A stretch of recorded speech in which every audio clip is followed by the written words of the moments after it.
बिस्मिल्लाहिर्रहमानिर्रहीम। आज की बात में आज हम बात करेंगे, एक दिलचस्प सिलसिला है। अल्ताफ़ शेख सिंध के बहुत बड़े राइटर हैं। इससे पहले भी उनकी किताबों पे कई सेशन कर चुके हैं, हाल हयात हैं। 100 से ज़ायद वो किताबें लिख चुके हैं। दुनिया में तकरीबन हर मुल्क में सफ़र कर चुके हैं।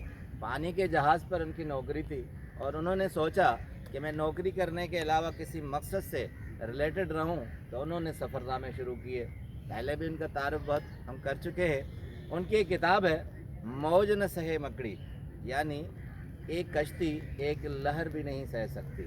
उस पर उन्होंने दुनिया में जितने भी ऐसे पानी के जहाज़ जिनके साथ हादसा हुए हैं, डूब गए हैं, टूट गए हैं या मौसमी हालात के तहत समंदरों में गर्क हो गए हैं, उनके कुछ वाक़यात और कुछ जहाज़ों की कहानी बताई है। उनमें एक जहाज़ का बताते हैं, कहते हैं मैं अपने लेक्चर रूम में अब रिटायरमेंट के बाद उन्होंने लेक्चर देना दुनिया में शुरू किया। बहुत से ममालिक पर मेरीन पे उनके लेक्चर्स होते हैं। तो कहते हैं एक मुल्क में मैं अपने लेक्चर रूम में बैठा था, तो एक दोस्त ने मुझे बताया कि आखिरकार आर्कले लारो जहाज़ डूब गया। अब मेरे लिए बड़ी हैरत की बात थी, क्योंकि आर्कले लारो जो था वो पानी का बहुत बड़ा जहाज़ था, जो आखिरकार बहुत से हादसात के बाद डूब गया।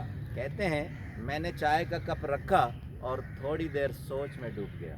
ये वही जहाज़ था जिसे फ़ख्र इटली कहा जाता था, और इसके लिए कहा जाता था ये इटली का फ़ख्र है और कभी भी नहीं डूब सकता।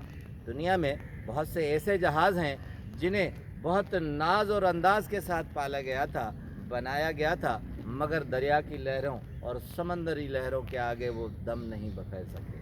कहते हैं कि जिस तरह बच्चे और बूढ़े बदनसीब होते हैं, इस तरह ये दुनिया में बहुत बड़े नाम के तौर पर मशहूर हुआ था कि ये बदनसीब जहाज़ है। क्योंकि जब ये बना था तो उसके 2 साल बाद ही एक हादसा हुआ था, इसमें आग लग गई थी और उसके बाद कुछ अरसे के लिए खड़ा किया गया था। कहते हैं विलियम था इसका मालिक, मगर 1985 के बाद इटली का एक शख्स आर्कले लारो ने ये ख़रीद लिया था, इसलिए इस जहाज़ का नाम आर्कले लारो रखा गया था। और इसके साथ एक बहुत बड़ा हादसा 1985 में कहते हैं हुआ था कि पैसिफिक समंदर के बीच में PLF फ़लस्तीन की फ़ोर्स ने इस जहाज़ को अगवा कर लिया था। 50 उनके कैदी थे जो इसराइलों ने कैद किए थे, तो 50 यहाँ हाइफर्स आए थे और इस पानी के जहाज़ में बीच समंदर में इस जहाज़ को अगवा कर लिया। 400 मुसाफिर थे, इनको हाईजैक कर लिया। उनमें बहुत बड़ा वाक़या ये था कि व्हील चेयर पर एक अमेरिकन था, उसे व्हील चेयर के साथ समंदर में गिरा दिया गया था और अमेरिकन एयरफोर्स को कहा गया था कि हमारे 50 फ़लस्तीनी आज़ाद करो, वरना ये 400 हम यहीं के यहीं मार देंगे। और उन्होंने अमेरिकन फ़ोर्स ने इनके साथ आर्गूमेंट की और ये तय पाया कि हम आपको सेफ़ वे दे देते हैं, आप यहाँ से निकल जाए, आपको एक जहाज़ अलग से देते हैं। तो फ़लस्तीनी इस पर आमादा हो गए थे, क्योंकि चारों तरफ से वो घिर गए थे और 50 हाइफर्स को एक जहाज़ दिया गया, मगर जैसे ही ऊपर गया तो अमेरिकन फ़ोर्स ने उस पर हमला कर दिया। मजबूरी में नीचे आया और 50 के 50 फ़लस्तीनियों को मार दिया गया। इस पर द किलिंग्स ऑफ हाइफर्स के नाम से एक ओपेरा अमेरिका ने बनाया था, जो आपको यूट्यूब पे मिलेगा। वो सारा वाक़या इसी में दिया गया था। अब कहते हैं इसी आर्कले लाराओ को फिर 5 साल के बाद एक दूसरे बहरी बेड़े से टक्कर हो गई। ये टूट फूट गया, मगर मालिक ने हिम्मत नहीं हारी, फिर 2 साल में से बनाया, फिर ये जुड़ कर आ गया।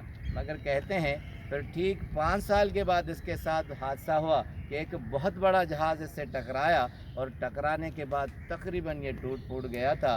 3 साल पोर्ट पर पड़ा रहा, फिर इसी जहाज़ को मालिक ने आर्कले लारो ने बनाया और हिम्मत नहीं हारी। अब अल्ताफ़ शेख लिखते हैं कि इस जहाज़ को 5 से 6 मरतबा ऐसे हादसात हुए कि वहाँ मुसाफिर भी दम पा गए और जहाज़ में नुकसान भी बहुत हुआ, मगर मालिक ने कभी भी हिम्मत नहीं हारी। हमेशा वो उसे बनाता रहा और आखिरकार कंगाल हो गया। मगर उसका कहना था जिस जहाज़ पर मैंने अपना दम दिया है, मैं आखिरी दम तक उसे बनाता रहूँगा। अल्ताफ़ शेख लिखते हैं कि ज़िंदगी में बहुत से ऐसे मामलात होते हैं, काम होता है, उसके अलावा मामलात होते हैं, हम हिम्मत हार देते हैं, थोड़े से नुकसान में हम उस फील्ड से और उस काम से अलग हो जाते हैं। आप हमेशा उस काम से जुड़े रहें, वही आपको फ़ायदा देगा। कहते हैं अखबार में एक रिपोर्ट मैंने पढ़ी कि आखिर ये जहाज़ डूब गया, मगर कैलकुलेट जो किया गया कि इसने 27 सालों में 7 अरब डॉलर का फ़ायदा दिया था, क्योंकि लोग इस पर चढ़ना चाहते थे, इसकी मशहूरी इतनी हो गई थी।